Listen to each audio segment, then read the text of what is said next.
Hey guys, welcome back to Abby Normal Resin Crafting. Today we are going to be mixing up some resin and doing some geodes. So I'm going to start off with my Pixis hand mixer here. Super handy, convenient little tool. And then we are going to get started by using these little plastic cups.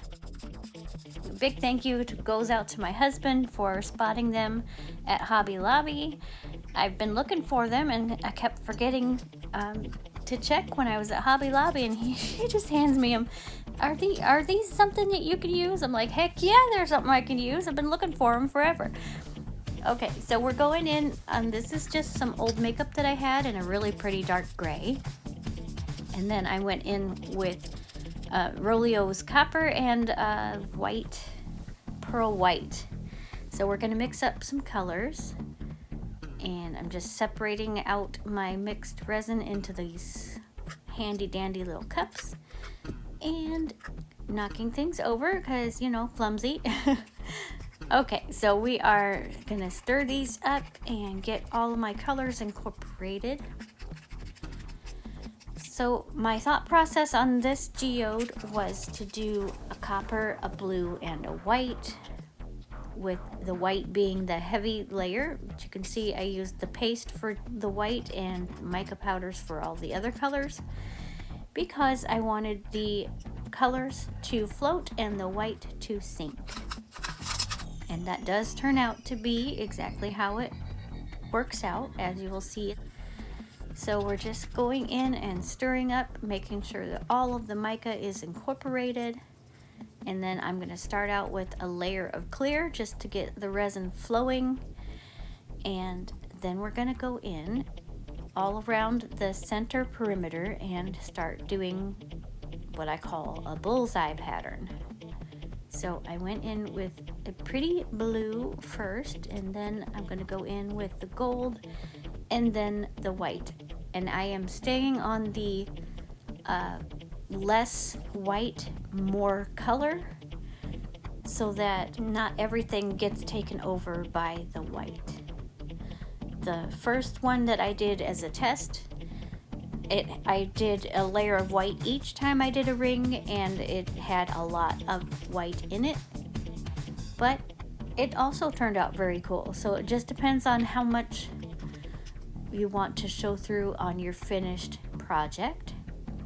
But we are going around making this deep bullseye pattern, swapping out colors each time,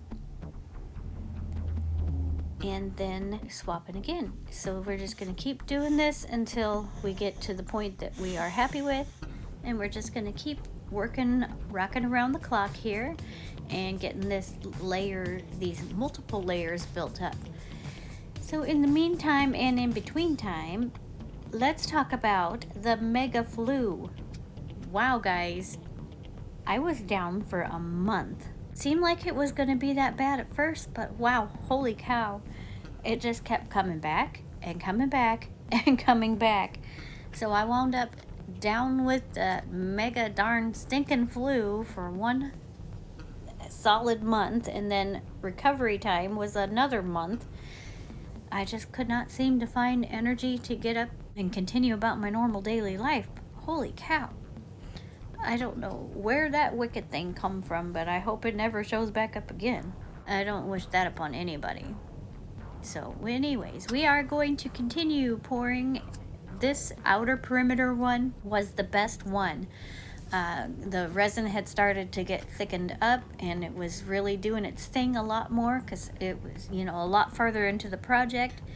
So the finished result, that one was my favorite. So I think if I revisit this geode again, I would like to skip the majority of the white and do the outer perimeter layer, or possibly even pour from the outer perimeter and see how that works.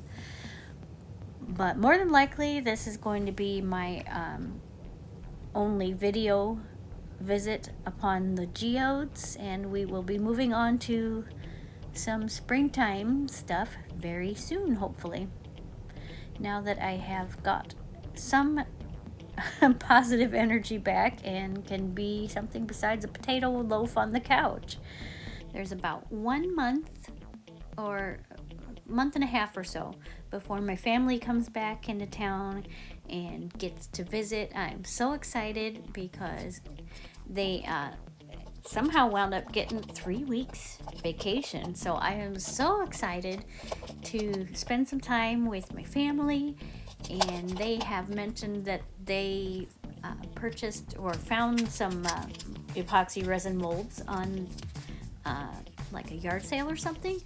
So projects with my family and do all of the fun things, and we should have some decent weather. I can't believe that yesterday we actually hit 70 degrees. We broke a record here in Illinois and topped out at 70 degrees in February, and it's not even late February. For this project, I had a little extra, so I'm working on this little ornament mold here, pouring out the extra.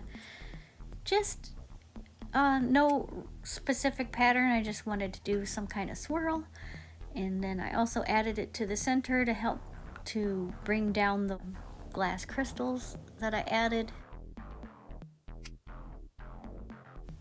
I'm hoping that that is going to pull it down to the center, which it does. We'll see here at the final project. Give it a little spritz of isopropyl alcohol. Yeah, then we're going to go in with these crystal diamonds. Found those at Hobby Lobby as well. Unfortunately, those did not show very much at all in the final, but that's okay. And really want to find a project where these can really sparkle and shine. This is Hot Hands hand warmer packets. I was curious as to what was inside, so I did cut them open, and it is some sort of ground up metal of some sort, mostly black, but there are these really pretty coppery ones in here.